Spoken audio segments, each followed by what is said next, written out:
Һәм бүгенге ахыргы хадис عن أبي شريح الخزاعي. أبي شريح الخزاعي الخزاعي خبرته قال خرج علينا رسول الله صلى الله عليه وسلم قال Әйтә, безгә бер вакыт безнең янга Аллаһның илчесе чыгып әйтте ди. Игътибар итегез, бик әһәмиятле хадис. Аллаһның илчесе чыгып безгә әйтте ди. Фақала абширу абширу.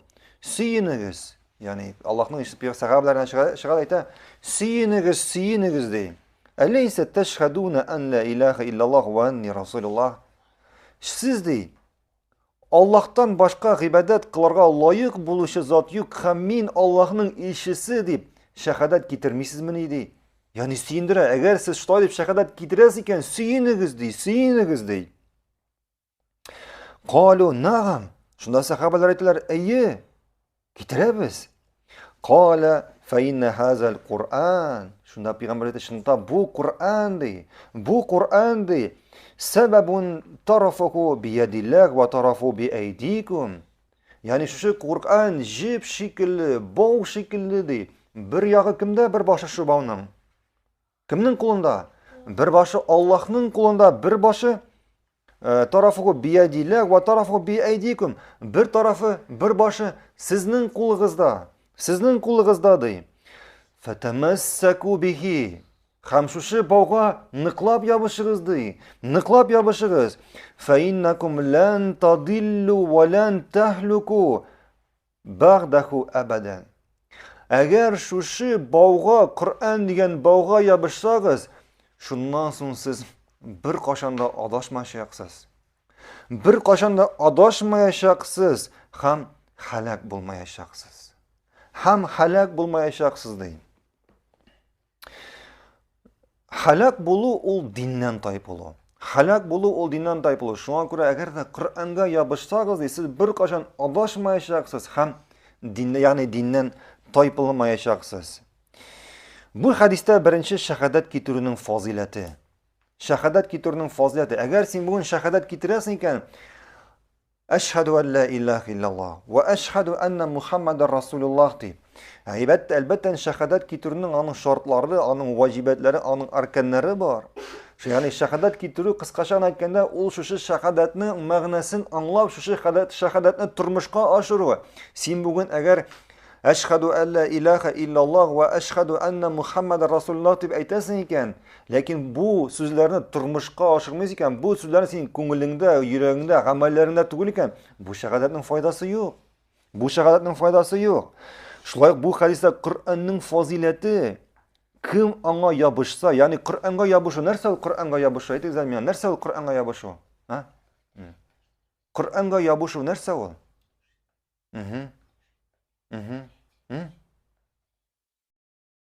Тагын. Әйе.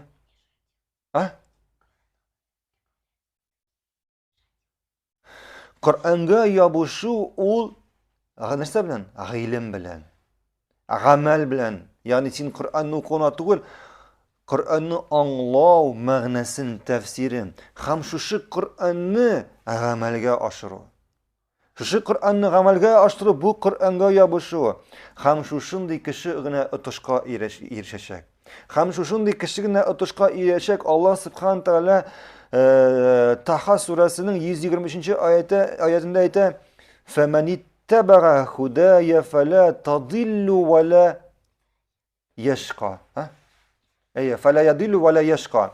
Кемдә кем шушы Кур'ан артыннан, ягъни минем юлымнан иярсә, ягъни Кур'ан, Аллаһ бит Кур'ан индерде. Минем бу кеше бер кашанда адашмаячак ди Аллаһ Субханаху ва Тәгалә. Ва бер кашандаган яшқа, борчылмаячак, күңелсезләнмәячәк, ягъни бу кеше бәхетле булачак. Шулай ук Аллаһ Субхану Тәгалә Гыймран сурәсенең 103-нче аятында әйтә: "Вa'тасиму бихаблиллахи җами'ан ва ла тафаррaqu." Барыгыз да Аллаһның шушы бауына бергә тотыныгыз ди. Аллаһның бауы Кур'ан ва Суннат. Һәм бер кайчан да аерылышмагыз, ягъни төрле фирqларга, төрле секталарга таралмагыз, бүлешмәгез. Шулай ук Пәйгамбәрбез саллаллаһу алейхи ва саллям әйтте: "Таракту фикум ма Ма ин тамассаку бики лән тадиллу. Аллаһның илчесе сахабаларга әйтте, мин сезгә шундый нәрсә калдырдым ди. Әгәр сез аңа ябышсагыз ди, шушы мин калдырган нәрсәгә ябышсагыз, бер кашын да адашмаячаксыз. Китабаллахи ва суннати. Мин сезгә Аллаһның китабын калдырдым һәм суннати, һәм минем сөннәтем ди Пәйгамбәрбез саллаллаһу алейхи ва саллям. Һәм сез аларга бергә ябышсагыз, бер ныклап ябышсагыз, бер кашанда адашмаячаксыз. Бер кашанда адашмаячаксыз ди. Шуңа күрә бу хадистә әйткәнемчә шахадатның һәм Коръанның фазилаты. Күп кеше кызганышка каршы бүген Коръан, ягъни күп кешеләрдә Коръан матурлык өчен генә. Хәтта мөселманнарның өйләренә керсәк, Коръан яна килеп карагыз. Коръан тузанга батып әткән. Чөнки бу Коръанны укучы юк. Бу Коръанны укучы юк. Хәтта укысалар да бу Коръанны бар дип укыйлар матурлык өчен. Аны аңлау юк. Аның белән гамәл кылу юк. Коръан бит матурлык өчен иңдерелмәде. Кибеткә барып, матур тышлы, ялтыраклы Коръанны куеп, сервантка куер өчен иңдерелмәде. Коръан иңдерелде бәхет өчен. Кеше шушы Коръанны укып, шуның аятларының мәгънәләрен аңлап, шуның белән гамәл кылып, шуның белән яшәп, бу дөньядан ахирәттә дигән бәхеткә ирешер өчен иңдерелде бу Коръан. Аның белән яшәр өчен. Күп кеше әйтә, мин бәхетсез ди.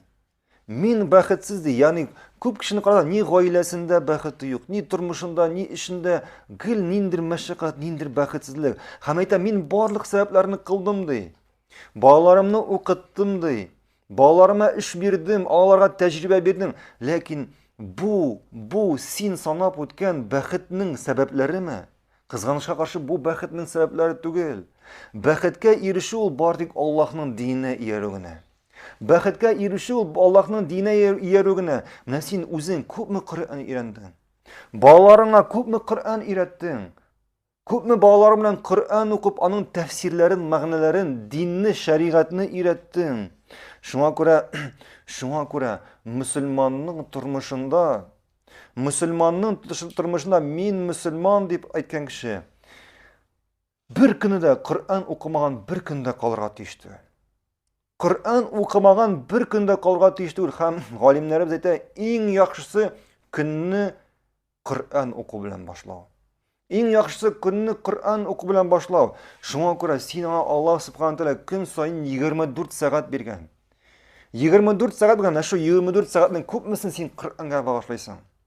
Күпмесен Коръан аятларын ятлап, аны укып, аның тәфсирен аңлап укып. Шуңа күрә иртә белән иртәрәк турып, күпмедер көннең вакытын 1 сәгать булсынмы, ярты сәгать булсынмы, 2 сәгать, 3 сәгать булсынмы, күбрәк булган сайын хәерлерәк Коръанга багышларга кирәк.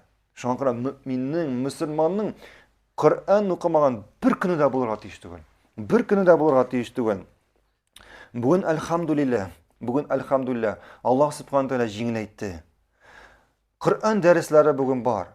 Коръанның тәфсирләре бүген рус теленә, татар теленә тәрҗемә ителәләр. Хәтта татар телендә булмаса да, рус телендә бүген барлык татар рус телен аңлый. Бүген барлык татар рус. Бүген әлхамдулилlah кардәшләребез Коръанны тәфсирләрен тәрҗемә итеп рус теленә, телисең икән язма вариантта, китап хәлендә, телисең икән видео хәлендә, YouTube'ка карап видео карап була, телисең икән аудио тыңлап була. Ягъни Аллаһ Субхану тәгалә җиңеләйтте бүген. Бүген гыйлем җитәр, шул ук хәдисләр. Шуңа күрә Коръанга беренче мәсьәлә, икенче мәсьәлә Коръанга иярү, ул без менә әйттек, Коръанга иярү шулай Пәйгамбәребезнең сөннәтенә иярү. Шулай Пәйгамбәребезнең сөннәтенә иярү, чөнки Аллаһ Субхану шул Коръанда әйтә, нәрсә ди? Ман атага расул фақат атага Аллаһ. Кем Аллаһның илчесенә иярде, ул Аллаһка иярде. Шуңа күрә әгәр кем Аллаһның илчесенә иярмә, димәк ул Аллаһка буйсынмады. Кем Аллаһның илчесенә буйсынмады, димәк ул Аллаһка буйсынмады. Шулай Аллаһ Субхану тәгалә Коръанда әйтә, искә төшерегез аятлар. Фама атакумур расулу фахузуху. Әгәр Аллаһның илчесе нәрсә белән килде, аны алыгыз ди Аллаһ Субхану тәгалә. Һәм Аллаһның илчесе нидән тыйды, аны калдырыгыз ди. Шулай Аллаһ Субхану тәгалә Коръанда әйтә, Кул ин кунтум тухиббуналлаха фаттабигуни юхбибкумуллах. Әгәр әйтегез ди, әгәр сез Аллаһны яратасыз икән, минем арттан иярегез, ягъни минем арттан кемнең артыннан? Аллаһның илчесе артыннан, пәйгамбәребез артыннан. Шул вакытта Аллаһ сезне яратыр. Шул вакытта Аллаһ сезнең гынахларыгызны кичерер. Гынахларыгызны кичерер. Шуңа күрә бүген әлхәмдүлилләh. Әлхәмдүлилләh әйткәнебезчә, бүген гыйлем җитәрлек. Менә без бүген утырабыз белән пәйгамбәребезнең сахих хадисларын укып торабыз. Әлбәттә, бүгенге көндә безнең арада пәйгамбәребез юк. Пәйгамбәребез юк. Ләкин пәйгамбәребезнең бүген Аллаһ Субхану ва Тааля үзенең хикмәте белән шу пәйгамбәребезнең сахих хадисларын безгә саклап калды. Һәм шушы пәйгамбәребезнең хадисларын укып без пәйгамбәребезнең сөннәтен өйрәнәбез. Пәйгамбәребезнең сөннәтен өйрәнәбез. Чөнки Коръәнне пәйгамбәребезнең сөннәтеннән башка аңлап булмый. Коръәнне пәйгамбәребезнең сөннәтеннән башка аңлап булмый. Мәсәлән, намаз мәсьәләсенә килсәк, без 5 вакыт намаз укыйбыз. Мәсәлән, илә намазы турында, илә намазын 4 рәкъгат укырга, ничек укырга, ничек рукугка төшәргә, бу Коръәндә язылганмы? Юк, бу Коръәндә язылмаган. Бу пәйгамбәрнең сөннәтендә килгән. Һәм шулай башка гыйбадәтләр, шуңа күрә Коръән, сөннәт алар бергә барга тиешләр. Берсен айырып динне өйрәнеп булмый. Мондый кеше мөселман була алмый. Шуңа күрә кайбер кешеләр бүген мәсәлән кызганычка каршы пәйгамбәребезнең сөннәтен калдыралар. Шул мәсәлән Коранитларны әйтеп киттек бүген. Коранит дигән адашкан төркемне әйтеп киттек. Я инде кайбер кеше мәсәлән мәзһәбкә зур шундый йогынты ясыйлар. Мәсәлән, biz бүген мәсәлән пәйгамбәребезнең сахих хадисларын укыйбыз. Ничек намаз укырга, ничек ураза тотырга һәм башка. Һәм субханалла, кешеләр шушы дәресләрне ишетеп, кайберләре кемнең Аллаһ йөрәкләрен ачкан сөенеп язалар. Әйтәләр, карагыз әле, мин намазны ничек дөрес укырга икәнен белмәгәнмен икән. Менә әлхәмдүлилләh, сезнең дәресләрегезне ишетеп, менә намазны дөрес укый башладык. Әлхәмдүлилләh, Аллаһның рәхмәте яусын, менә сез пәйгамбәребезнең хадисларын укыйсыз һәм без динне өйрәнәбез. Без мондый хадислар ишеткән юк иде дип безгә сөенеп язалар. Кайбер кеше гаҗәпләнә, киресенчә бер төркем кеше әйтә, ничек шулай инде ул ди? Ул аңлый алмый. Безгә бит әйттеләр, безнең мәзһәбтә менә шулай дип. Ничек инде шулай? Ничек инде намазны менә шулай укырга була? Безгә бит алай дип өйрәтмәделәр. Алар аңлый алмый. Кайбер кеше киресенчә ачуланып яза. Син нәрсә сөйлисең? Бездә алай түгел. Нинди яңа дин чыгарасыз дип ачуланып яза.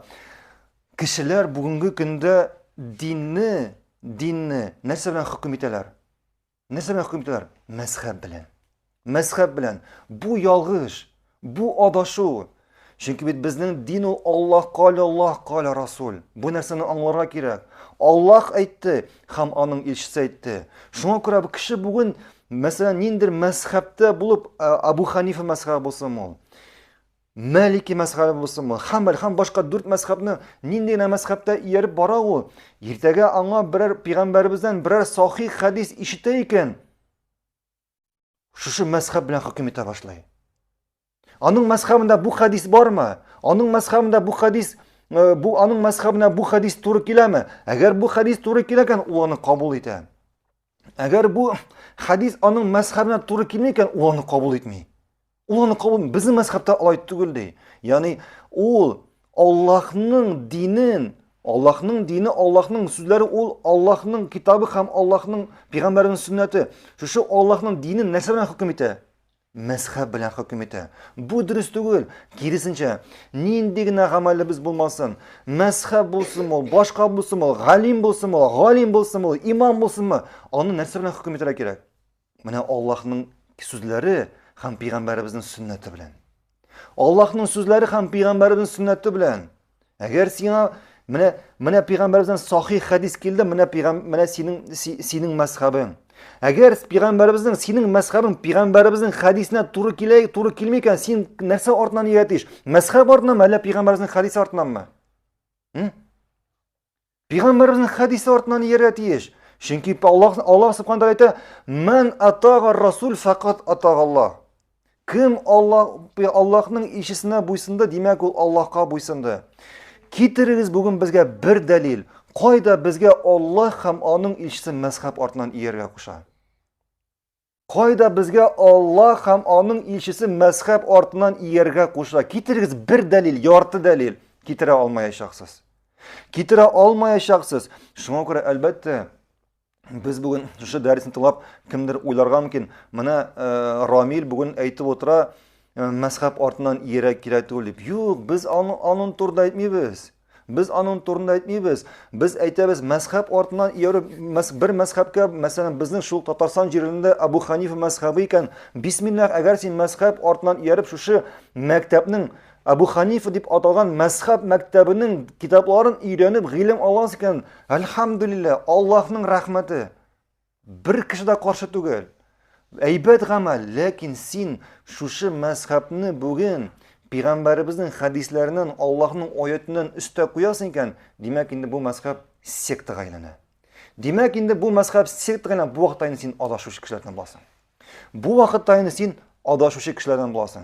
Şuna göre bir misal getireyim. Hatırlıyorsun mu? Yağış mı? Abdullah ibn Abbas.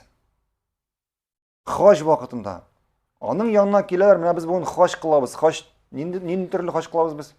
Hac tamattu. Yani birinci kilip umra kılabız, şundan sonra umra kılgandan sonra hac kılabız. Hac tamattu, hac ifrat, hem başka türlü haclar var. Hem şu vakitte Abdullah ibn Abbas yana kişiler kilip aytılar, "Mnesin bugün diler hac tamattu ruhsat itesin." Lakin Umar bilen Abu Bakr bilen Umar bunday türlü hac kıldan tıydılar bitti aytılar. Tıydılar bitti. Sen bunu ruhsat itesin diler. Şunda Abdullah ibn Abbas açılan bayta, "Min di hazır kökten di sizge taş kıyılığın korkam di. Min hazır sizge kökten taş yavur dip korkam di. Min sizge aytam Allah'ın ilçisi aytdı dipti. Siz mina Abu Bakr ve Umar aytdı dip aytasız di. Min sizge Allah'ın ilçisi aytdı dip aytam di. Siz mina Abu Bakr ve Umar aytdı dip aytasız di. Kim galimlerek, kim yaxşırak, kimnin imanı zorrak? Abu Bakr'ның mı, әллә Abu Hanifa'ның mı? Abu Bakr'ның mı, әллә İmam Malik'ның mı? Kimnin imanı, kim Allah'a inanır? Elbette Abu Bakr, elbette Abu Bakr. Şuna göre hatta Abu Bakr bilen Umar'ның sözlerini ketirgenden soң Abdullah ibn Abbas ayta, "Мен хәзер сезгә күктән таш яуыр дип куркам" ди. Şuna göre biz bugün aytабыз, Allah'ın ilçisi aytdı diп aytабыз. Sahih hadiste, sen aytasan bizning mazhabda olay tugul diп aytasan. Biz sen aytабыз, Allah'ın ilçisi aytdı diп, sen aytasan bizning mazhabda olay tugul diп. Agar sen bugün şulay diп aytasan, demek sen adashуда. Agar sen bugün şulay diп aytasan, demek sen adashуда. Demek sen adashуда. Şuna göre elbette bugünkü günde gadi halkını anlap bular. Gadi халык яза, "Хәзрәт ди, biz аңлый алмыйбыз" ди. Ничек шулай, ничек намазны шулай укып булай инде ул ди. Безнең мәзһәбтә алай түгел ди. Гadi халыкны аңлап була. Ни өчен? Чөнки аларны шулай өйрәттеләр. Чөнки аларны шулай өйрәттеләр. Күп хәзрәтләр бүген аларны шулай дип өйрәттеләр. Чөнки бүген кызганычка каршы мәчетләрдә Аллаһның китабы укылмый. Пәйгамбәребезнең сахих хадисләре укылмый. Нәрсә укыла? Нинди китаплар укыла? Фих китаплары укыла, мәзһәб китаплары укыла. Әгәр Аллаһның китабы менә, Коръән, Аллаһның китабыннан соң икенче китап үзенең куәте белән нинди китап ул? Нинди китап? Бухари китабы. Сахих Бухари китабы, ягъни Имам Бухари җыган сахих хадисләр җыентыгы. Һәм бу китапта хадисләр сахих. Һәм галимнәребез әйтәләр, Allah'ın kitabından sonra ikinci kitap ул İmam Bukhari'nin sahih hadisler җыентыгы kitabı. Әйтегез әмин, кайсы мәчеттә бүген Имам Бухариның хадисләрен башынан алып ахырына кадәр укыйлар? Кайсы мәчеттә? Әле аның хадисләренә түгел, шушы хадисләргә галимнәребез, зур галимнәребез язган шарх, тәфсирне укып, кайсы мәчеттә бүген укыйлар? Кайсы мәчеттә, мәсәлән, шул Фатхул Бари булсын. Ярар İmam Bukhari'nin kaysı мәчеттә бүген Коръәнне алып аның тәфсирләрен укыйлар. Багауи тәфсире булсымы, Ибн Касир, Абдурахман ибн Ас-Сагди тәфсире булсын. Кайсы мәчеттә бүген укыйлар? Укымыйлар кызганычка каршы. Укымыйлар. Һәм инде шушы бары тик мәчетләрдә фикъ китабы укып, mazhab kitoblar o'qib kishilarni shu buyuk ne'matdan mahrum etadilar. Shunga ko'ra kishilar anglay olmaydi. Chunki ularning hadis eshitganlari yo'q. Shuluq Buxoriy kitobini olsak, Buxoriyning sahih hadislar jiyinti kitobini olsak, agar bugun shuni o'qiy boshlasangiz, shuluq Buxoriyning kitobining aning bo'laklari bor. Iymon bo'lagi, namoz bo'lagi, tahorat bo'lagi, hatto Sahih Buxoriy kitobining namoz bo'ligini o'qiy boshlasangiz, bugungi kunda bizning jirlikda o'qigan namozga qopma-qarshi kelishak. Buxoriyda kelgan hadislar bugun biz o'qigan namozga, siz o'qigan namozga qopma-qarshi kelishak. Shunga ko'ra bu hadislarni o'qinglar. Hatto bugun shunday kishilar bor, Buxoriy kitobi durust tugul deb aytadilar. Bu kishilarning musulmon bo'luvlarida big zo'r narsa shaknichik bo'ladi.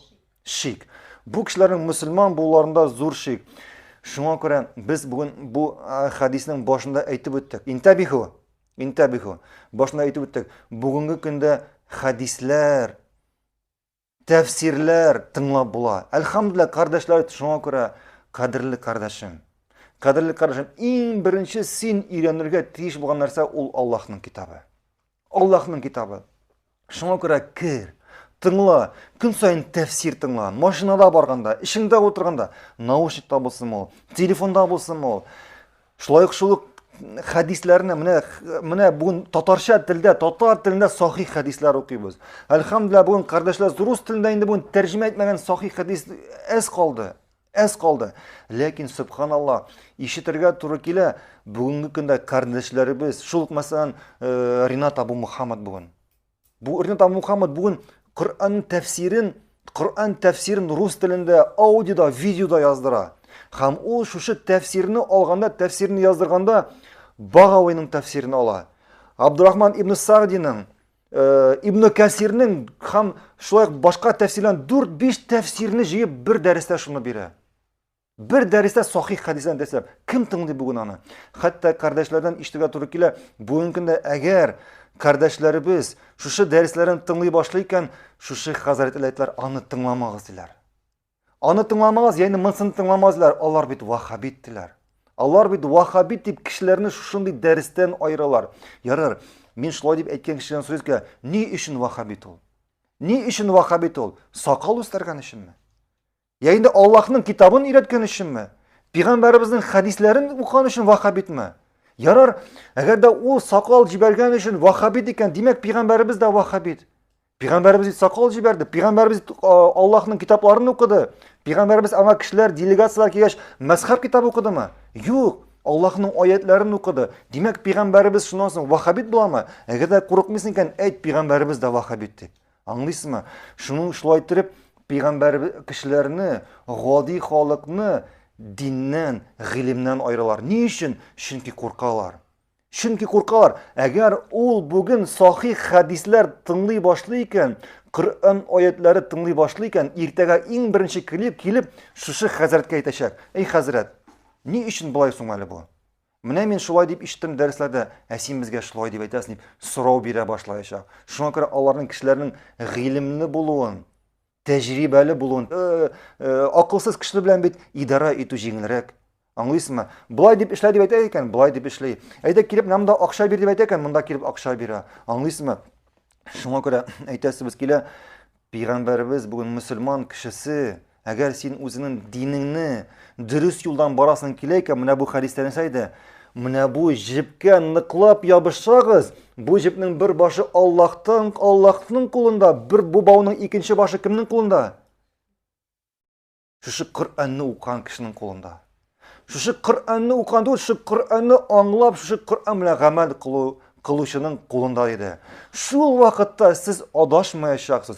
Shu vaqtda siz qayg'ida, hasratda bo'lmayashaksiz. Shunga ko'ra Qur'onga iyaru ham sunnatga iyaru. Shunga ko'ra muhtaram qardoshim, tag'in bir taqir qavlab aytaman. Agar dinda, to'g'ri yo'lda baxtda bo'lasan kelaykan, narsa o'qi. Qur'on o'qi, shu Qur'on bilan amal qil. Payg'ambarning sunnatin, sahih hadislar o'rgan. Һәм инде менә шуларны өйрәнгәндә шунда мәзһәб китапларын укы. Без әйтмибез мәзһәб китапларын укыма дип. Ләкин мәзһәб китапларын, мәзһәб фикерләрен Коръәннән һәм сөннәттән биек куйма. Иң беренче синең Коръән, сөннәт, шуннан соң галимнәребезнең сүзләре, шуннан соң мәзһәбләрнең сүзләре, һәм башкалар имамнарыбызның сүзләре, һәм башкалар. Бу бик мөһим мәсьәлә. Бу бик мөһим, чөнки дин ул минем шәһәт түгел, синең шәһәт түгел, аның шәһәт түгел. Дин ул ничек Аллаһ әйтте, ничек аның илчесе әйтте. Хәтерлисезме, имам Малик мәчеттә утырганда әйтә, барлык кеше дә ялгыша диде, менә бу җирдә яткан кешедән кала ди. Кем ул бу җирдә яткан кешедән кала? Пәйгамбәрбез мәчетендә утыра ул вакытта имам Малик дәрес бирә. Кем турында әйтә ул? Пәйгамбәрбезнең турында әйтә. Чөнки пәйгамбәрбез шунда күмелгән була. Менә бу кешедән кала ди, барлык кеше дә ялгыша ди. Шуңа күрә бүген аптырап әйтәсең икән, ничек инде шулай? Нәрсә Абу Ханифа белмәгән что ли? Нәрсә Имам Малик белмәгән? Син беләсең что ли? Мин белмим. Менә Аллаһның илчесе белә. Менә Аллаһның илчесе шулай дип әйтте. Менә шуңа күрә кеше бүген гаҗәпләнә. Ничек инде ул намазны шулай укып була дип. Ничек инде ул намазны шулай укып була? Безнең мәзһәбтә түгел. Без аны алай дип өйрәтмәдек. Пәйгамбәрбез шулай дип укыган. Пәйгамбәрбез шулай дип укыган намазны, шуңа күрә без шулай дип әйтәбез. Аңлыйсызмы? Бу бик мөһим мәсьәлә. Баракаллаһу фикум. Һәм инде шушы урында бүген дәресебезне тәмамларбыз. Субханакаллаһумма бихамдик. Ашһаду ан ла илаха илля ант астагфирука ва атубу илейк. Ассаламу алейкум ва рахматуллахи ва баракатуһ.